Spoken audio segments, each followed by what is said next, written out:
انس بن مالک رضی اللہ عنہ نے بیان کیا کہ احد کی لڑائی کے موقع پر مسلمان نبی کریم صلی اللہ علیہ وسلم کے پاس سے جدا ہو گئے تھے۔ انہوں نے بیان کیا کہ میں نے عائشہ بنت ابی بکر اور ام سلیم رضی اللہ عنہا انس رضی اللہ عنہ کی والدہ کو دیکھا کہ یہ اپنے ازار سمیٹے ہوئے تھیں اور تیز چلنے کی وجہ سے پانی کی مشکیزیں چھلکاتی ہوئی لیے جا رہی تھیں، اور ابو معمر کے علاوہ جعفر بن مہران نے بیان کیا کہ مشکیزیں کو اپنی پشت پر ادھر سے ادھر جلدی جلدی لیے پھرتی تھیں اور قوم کو اس میں سے پانی پلاتی تھیں، پھر واپس آتی تھیں اور مشکیزوں کو بھر کر لے جاتی تھیں اور قوم کو پانی پلاتی تھیں۔ میں ان کے پاؤں کی پازیبیں دیکھ رہا تھا۔ صحیح بخاری حدیث نمبر 2880۔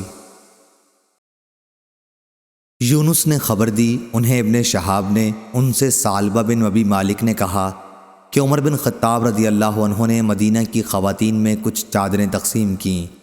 ایک نئی چادر بچ گئی تو بعض حضرات نے جو آپ کے پاس ہی تھے کہا، یا امیر المومنین، یہ چادر رسول اللہ صلی اللہ علیہ وسلم کے نواسی کو دے دیجئے جو آپ کے گھر میں ہیں۔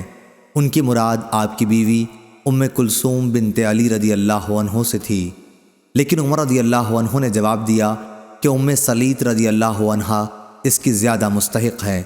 یہ ام سلیط رضی اللہ عنہا ان انصاری خواتین میں سے تھیں جنہوں نے رسول اللہ صلی اللہ علیہ وسلم سے بیعت کی تھی۔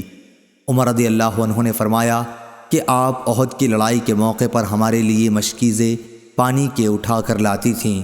ابو عبداللہ امام بخاری رحمہ اللہ نے کہا، حدیث میں لفظ تزفرو کا معنی یہ ہے کہ سیتی تھیں۔ صحیح بخاری حدیث نمبر 2881۔